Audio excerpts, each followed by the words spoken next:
talking about is right there. Now that tree is a marker tree for the Osage. Yeah, that's a marker tree for the Osage. This was their territory through here. The third hole in the wall, you understand why they don't work that hole.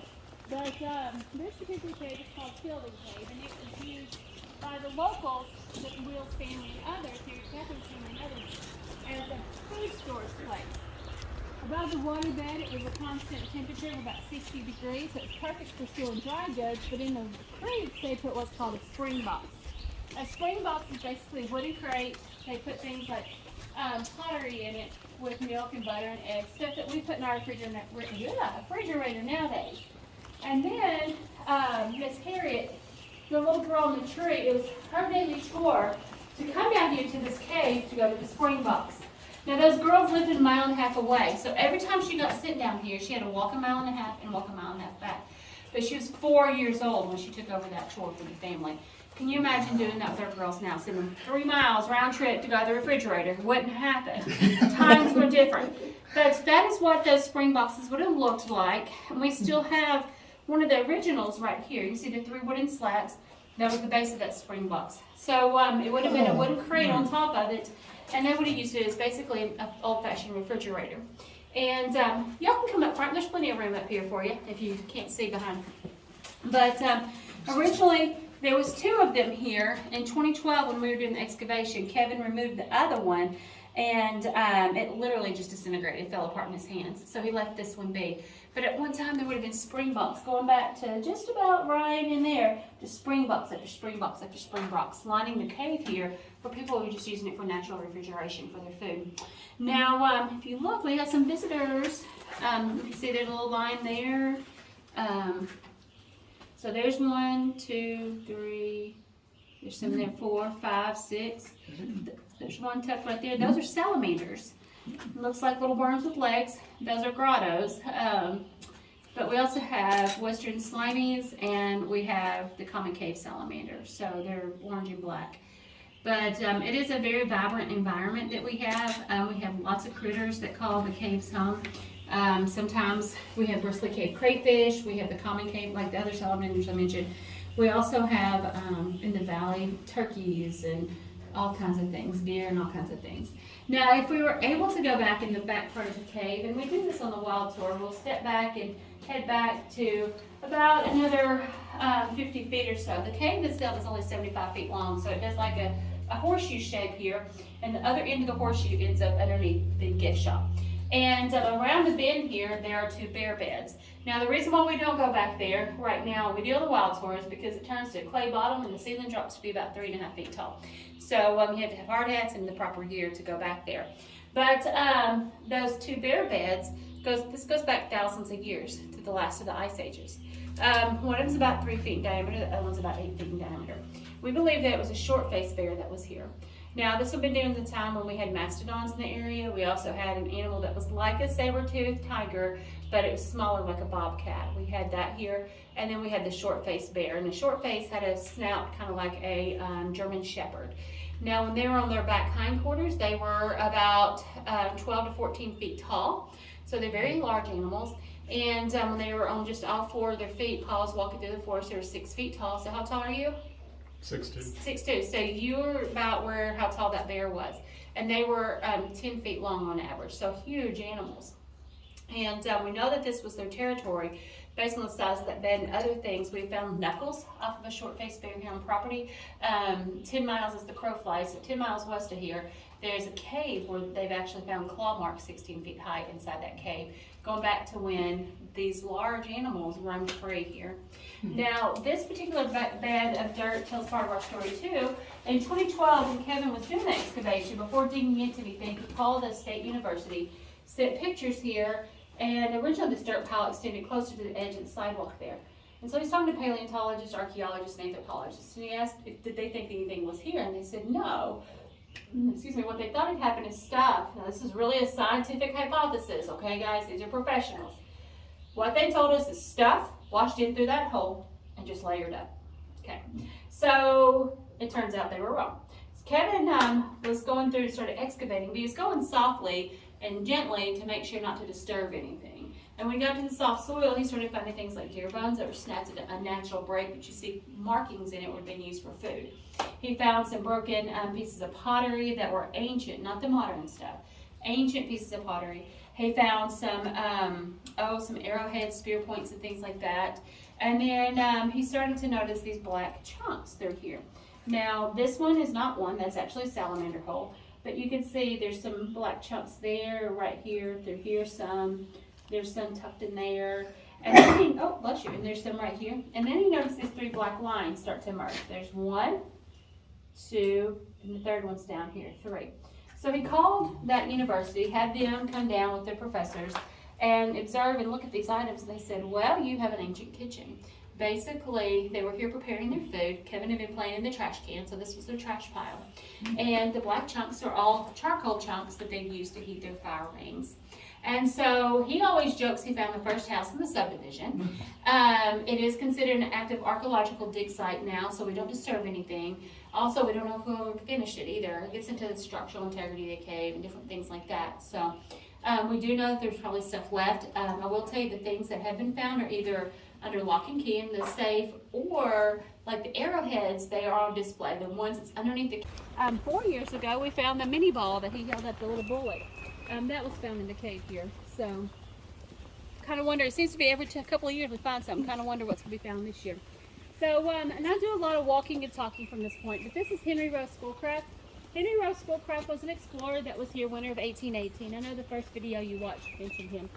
But he was here looking for lead deposits, didn't find it. He did eventually find lead, where he ended up mining with the Osage. But what he realized, the French had already given the Osage firearms and taught them how to mine for lead, and so he was a little bit behind on that. But he wrote about the cave several times throughout his journey here through the Ozarks. He was on a 900-mile trek, and he was really good about documenting everything that he saw and did. And because of the documentation, his journaling, he actually was recruited to go north to Minnesota and Wisconsin, where he became a local Indian agent, so mediator between the tribes and the settlers. But then on top of that, he was charged with finding the headwaters of the Mississippi River, which he did in at Lake Atisca in Minnesota. So a lot of things stemmed from that, from his journeys here for him later in life, a lot of career development, if you will. Now, he called the cave Wanoka, and Wanoka is what he thought the Osage were saying, which meant underground spirit is actually Wanoke, a longer A sound, which meant mysterious spirit. Again, both of those referencing their great faith in the mysterious creator God of the sky. Now, the cave itself is 55 feet tall by 100 feet wide at the widest spot. So imagine a 5-story building plus another half a story. And if you took a 10-story building, laid it on its side, that's how wide it is.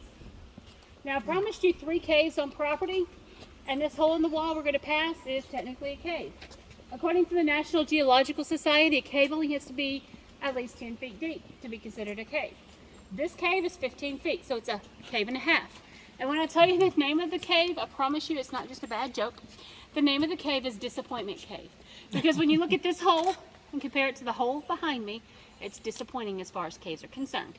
And there's nothing there. Literally, the only action that bad boy sees is a little trickle of water after a good few days of hard rain going down to Finley Creek right below us. So there's nothing that happens in that cave. Now, Wanoka or Wanoke has also been called the Rock House by a band of Cherokee Indians during the time of the Trail of Tears. Now, I wonder where they got that name from. It's kind of creative, the Rock House.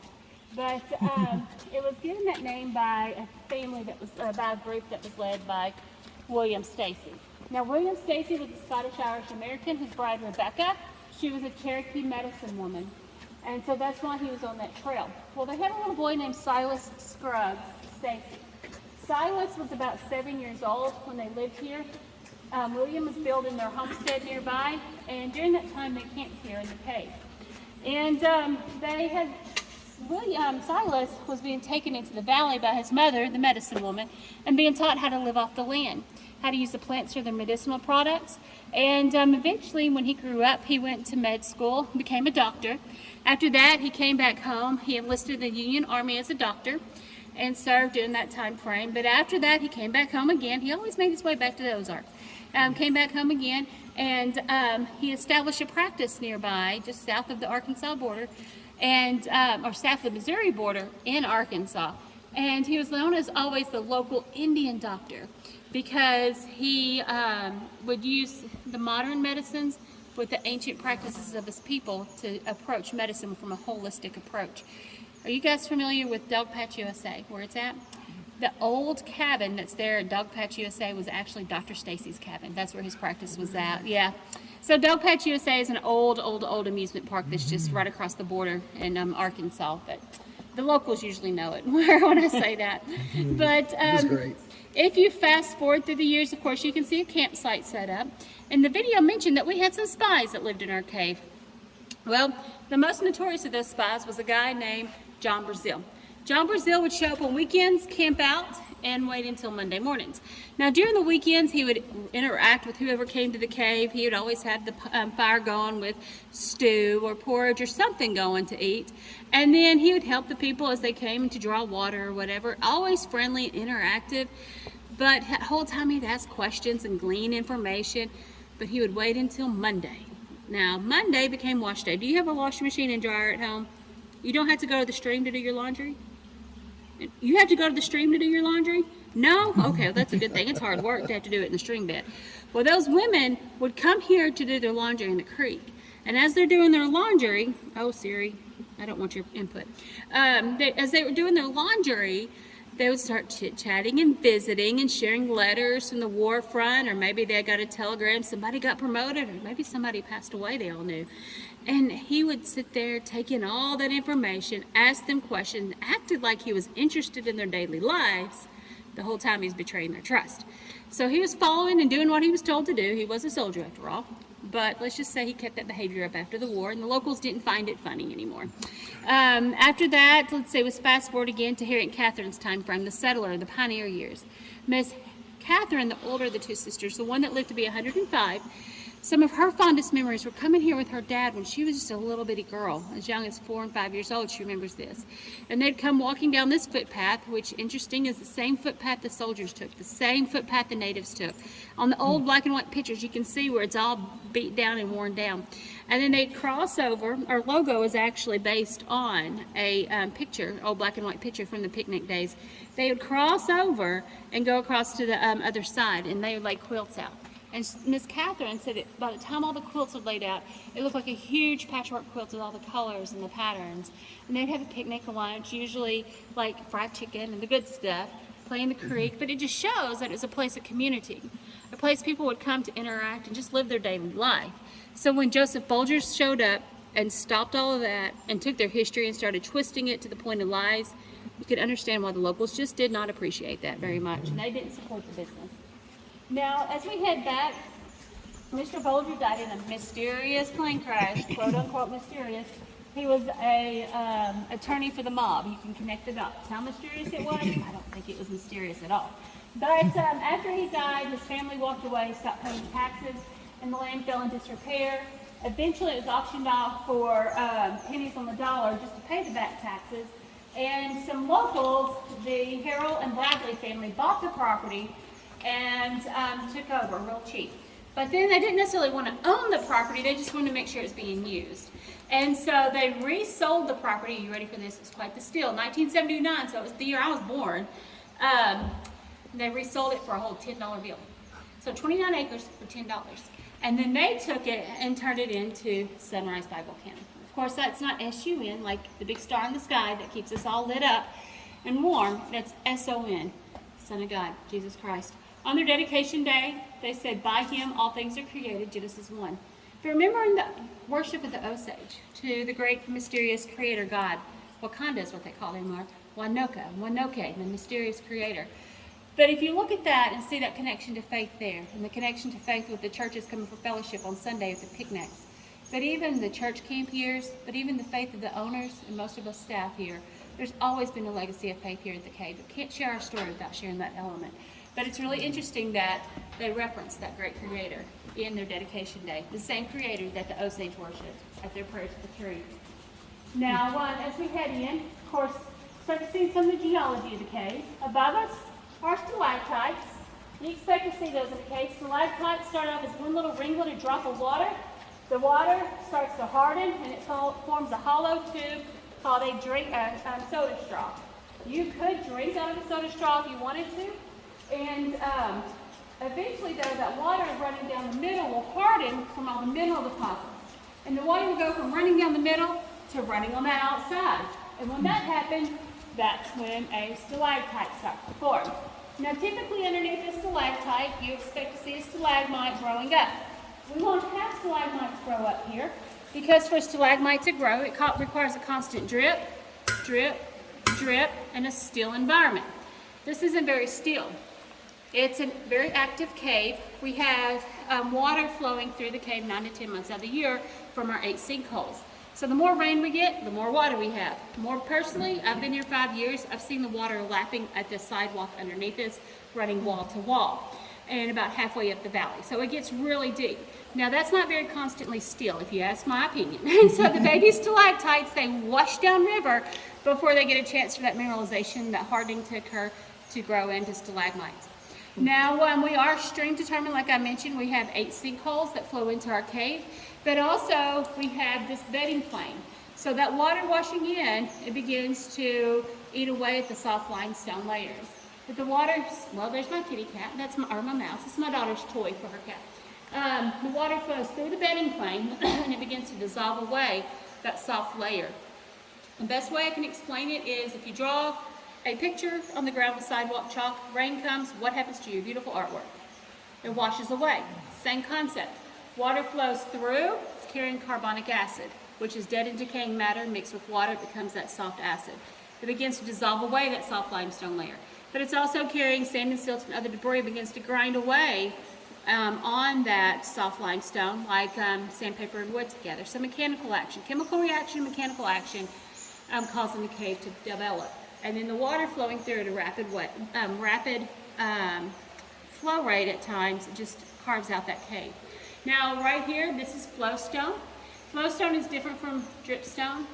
Stalactites are dripstone caused by dripping water. Flowstone is created when water flows, creating and leaving behind those mineral deposits, creating the formation. This flowstone is called the shower head. If you wanted to take a shower, you'd stand right back right here and get a good drenching. Water's 54 degrees though. I don't like freezing cold showers. But a soldier in heavy wheel everything from the top of their head to the tip of their toes in a hot, muggy Missouri day in the middle of summer, that 54 degree water would probably feel pretty good to them, hence the name showerhead.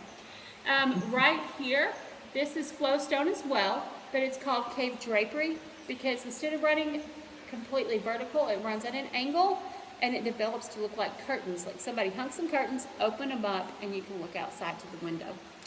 So we do have bats in the cave. That's not what's flying around. That's swallows that's flying around. They like to build a nest in the ridges of the stalactites. But this is one of the bat roosts. Now that's pictorial bats. We also have big browns. The pictorial bats, that is their nursery where they're born at. And when they're born to the size of your pinky fingernail, at full growth, they're about the size of your thumb. And they have a wingspan of $1 bill. So they're not big and scary like some of the Amazon or some of the Middle Eastern bats, or not Middle Eastern, Pacific Rim, that area. They have some pretty big bats in those areas. But bats were actually a useful animal during the war. What the soldiers would do during the Civil War is they would look for caves here locally that had a large bat population. And there was actual battles fought for control of caves. Because both sides knew that if they could harvest that bat ground or that bat poop, then they could boil it down and through a process turn it into black gunpowder. It's almost like a fertilizer to make things go boom. And so here locally, bats are very coveted. I mean, the caves are very coveted because of the constant bat guano source. Right here where we're standing, it doesn't look this way, but looks are deceiving, and it's actually getting to one of the most dangerous spots in the cave. What makes it so dangerous is this pool of water in the front here is about 2 feet deep. This rimstone dam in the front is 7 feet tall from the top to the bottom. And this pool of water in the middle is 6 feet deep. It gets as high as 8 foot deep. And this rimstone dam in the back, it's the tallest in the state. It's 14 feet tall. So a Native American, or if you came through here, especially during high water, when the water's running wall to wall, it starts to pool and form like a whirlpool here. And it becomes very dangerous.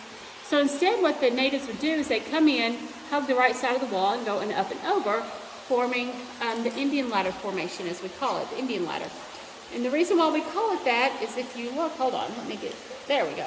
You can see a handhold right there, right there, right there, right there. All the rungs of the ladder they carved out to help get them across. They left a picture glyph or a road sign to each other. You can see right here, it looks like a bow tie. That was a sign of danger. They were essentially telling each other, stop. Don't go through here. Go across and you'll be safe. It was a sign of a black widow, which if they got bit by a black widow, it meant almost certain death. So it was just a warning, hey, be careful. Now, I mentioned the carvings on the wall. Uncle Quincy, the two girls, that's what they called him, Harriet and Catherine, they knew Uncle Quincy. Uncle Quincy, though, at the beginning of the war, he was about 12 years old. Not big enough for battle, old enough to take care of the family farm, so guess what he got to do? Now, when the sisters knew him, he was an 80-year-old man, and he would tell them what it was like to live here during the Civil War. And when you think that people were alive last year, that they're survivors of the Civil War, it puts time in perspective. Those battles were not fought that long ago. But his name is carved in right here. There's a Q, A, S, N, A, L, L, I, N, Quincy Smallin. The H's from the video, there's one H right there. There's another H for Company H, 14th Regiment. And William McCoy's, like I said, unless you're real close to it, you can't really read it. It's not super legible, but his name is carved in right there, William McCoy. One of the Quincy Smallins, one of their cousins, name is right here, Davidson, I think is what their last name was, if I remember correctly. But literally all over, especially when we head back here, you'll start to see carvings. All over is a history book of who was here before us. Now, when you go back up, if you look at the boards across in the bathroom, those soldiers' names, those are all soldiers we found, their signature or inscriptions here in the cave. So real quick, the water is crystal clear, but it's got a green tinge to it. We call it the emerald pool, and all it is a little bit of a layer of algae growth that gives it that green tinge.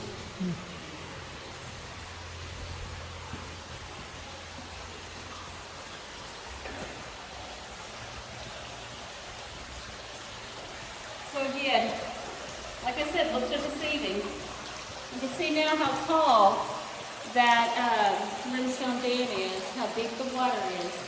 But don't make a good swimming hole though, very, very cold. We do have a jacuzzi, it's a jacuzzi. Some people, the guides call it hot tubs. Hot tubs indicates if the water's hot, it ain't hot. So, definitely has a jacuzzi bubble though. So this is called the milk bottle. Given that name because the color and shape, it is an active glowstone. I personally think it looks like a big nose. The other day I had a second grader on the tour, and when I told her the name, she said, but it looks like my mom's pregnant belly. And so that is forever seared in my mind that it looks like a pregnant belly. But it is very active. It does take like 3 or 4 days of good rain to make it active though. And the water as it shoots out, I'll be getting wet right here. So you definitely have to shimmy down one side or the other and move quickly. But you can see how smooth it is. And again, that's the difference between flowing water and dripping water.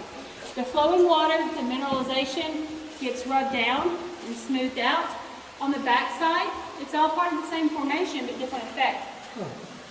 On the back side, it's dripping water, so dripstone, and it's called cave popcorn. So it's just the difference of fast-moving water and slow dripping water in the cave. Are you seeing the paw prints? I see you keep looking down. Is that, yeah, well, this is a local drinking source. When we have water here, the animals will actually come here to get water. Underneath us, we're standing underneath the bottom of the seafloor, and we have literally thousands and thousands of marine biology fossils. Right here, that's a burrow left behind from sea snails. Right here is fossilized sea coral. If you look closely, you can actually see the stem imprint from it. So sea coral and sea snail.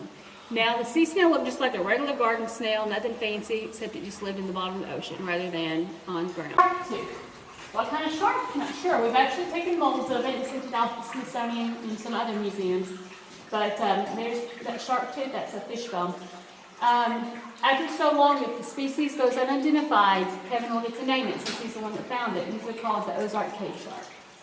But there it is for those that are taking pictures if you want to nab a picture.